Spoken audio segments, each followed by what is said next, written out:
During my rotation in a burn unit, I came across many compelling stories, but one particularly memorable incident stands out.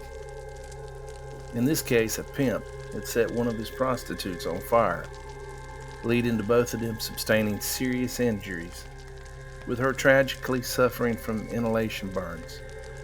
They were both undergoing treatment in the same ICU, but in separate areas. Weeks later, a heartbreaking turn of events occurred when she went into cardiac arrest, and despite all our efforts to save her, she passed away. In the aftermath, as the medical staff began to regroup after about 30 minutes of intense efforts, the man, the pimp, from his room began screaming, demanding, Get "Get her out of here! Get that woman out of my room!" It's worth noting that during that initial incident, she'd instinctively grabbed and clung to him, resulting in both of them suffering severe burns. She finally got her revenge. During my time working on a ward, we had a rather unusual patient. She identified as a psychic medium. We all had some lighthearted moments with her during her stay, since she'd been on the ward for an extended period due to mobility issues caused by a stroke she had had. Occasionally, she would perform readings for the staff, adding a touch of amusement to her daily routines. I personally didn't take her abilities seriously. I just considered it all a bit of fun. That is, until one evening when she urgently pressed her nurse call button, insisting that we check on a patient in a side room because she believed he had passed away. All nurses to the nurses' We station. followed her advice and soon discovered to our astonishment that the gentleman had indeed passed away. Curiosity got the better of us, and we later asked our psychic patient how she'd known about his passing. Her response sent chills down our spines. You see, she explained that she had seen the distressed patient leaving his room and realized that he had passed away. She felt compelled to assist him in understanding what had happened and guide him toward the crossing over or finding the light. Although I wasn't a believer in such phenomena, this experience, well, it left me deeply unsettled. I was working at night and one of the patients died while I was in the room. We tried everything to revive this person, but it didn't work. So after doing the papers and everything, I went to another place in the hospital, and I swear that this patient who I saw dead touched my right arm. I think that I have never cried that much in my life. I worked in a pediatric hospital and had always heard the fourth floor, right outside our oncology unit, was haunted. I worked 312s normally, but would pick up overtime, and I picked up a night shift. I was working in the NICU, which happened to be on the fourth floor but on the opposite side. The oncology unit had a staircase that was a shortcut down to the cafeteria, which was on the second floor. At about 3 a.m., I was ready to take a short break and wanted a cup of coffee from the cafeteria, so I decided to take that staircase. I walked through the automatic double doors, and I saw a kid skipping down the hall. I called out to him as I was afraid a little kid had snuck out of a patient's room. As soon as I called out to him, he turned, and in a blink of an eye, totally vanished. A lot of other nurses and doctors had seen the same little kid skipping in that same hallway. Of course, I just chalked it up to exhaustion and didn't really think about it much after that. But you can be damn sure I didn't use that hallway at night ever again. Back when I was a paramedic in Oakland, I was taking care of an elderly gentleman in the back of my ambulance. He looked up into the corner of the ambulance and said, "It's okay, Lulu. I'll be with you soon." His daughter was with him and told me that Lulu was his wife, who had died some 20 years earlier. A few minutes later, he went into full cardiac arrest and passed on. This story was passed along to me by a friend. There's a little girl who haunts the burn unit of a large military medical treatment facility here in the USA. She's been seen by both staff and patients.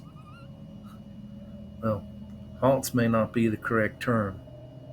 She sure has been seen by several.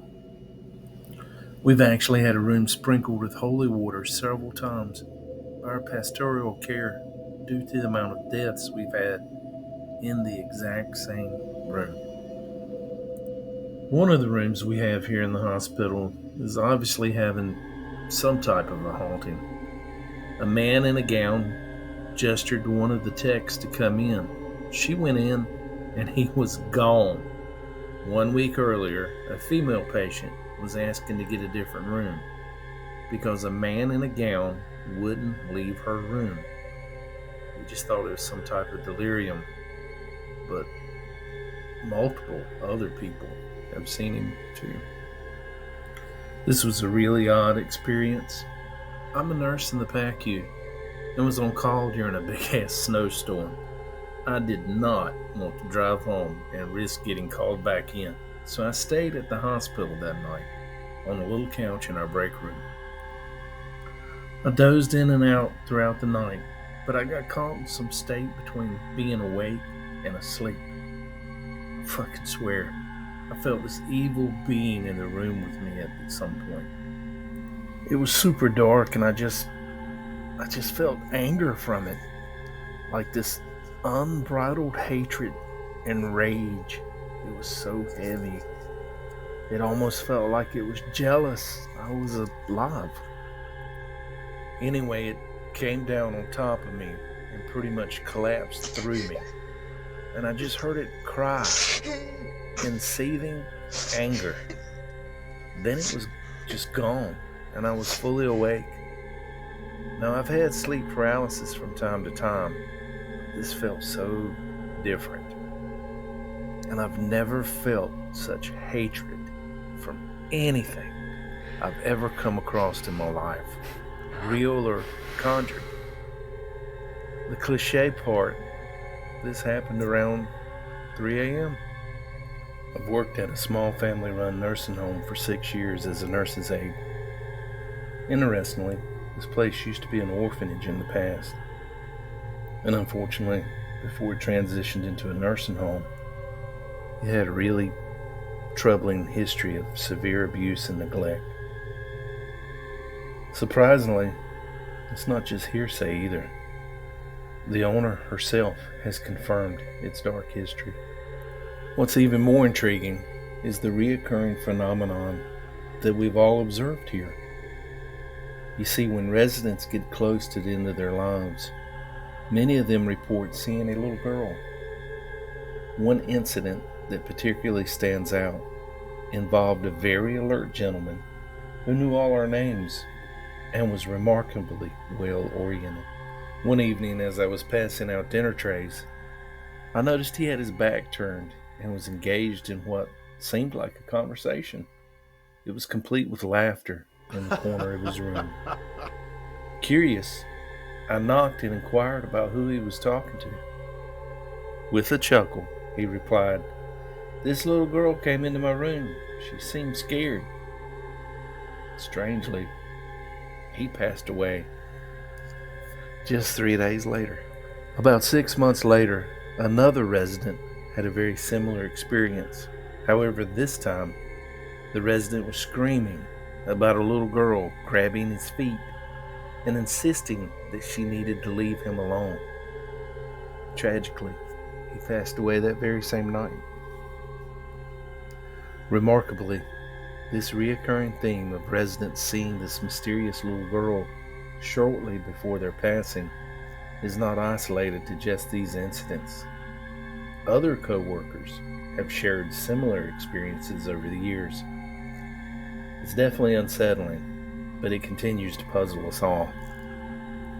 My aunt's a nurse. She's told me some stories, but this one's really stuck with me. Seems there was an old lady who insisted on being strapped down at night in her bed. She told my aunt that there was a dark figure that was trying to grab her and take her out of her room where she knew she would die. My aunt and other nurses obliged, and for the next few nights she would check on her, and it would look as though someone was trying to pull her from her bed while she slept. My aunt was then off for a few days, and whoever the lady's nurse was, they didn't strap her down at night. Nurses found the old lady dead, lying on the floor by the door, her hand stretched out past the door and into the hallway. Seems whatever this dark figure was, they finally got her. I used to work in a nursing home as both a CNA and a LPN, and while nothing too crazy happened there were definitely some things that happened that were, well, out of the ordinary.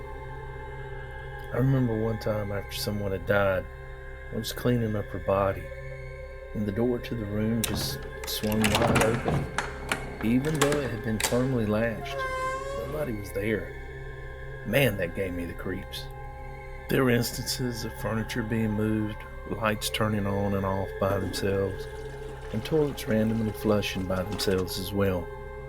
I also remember I had one resident one night who asked me to make sure I closed the door to her closet that just happened to be at the end of her bed.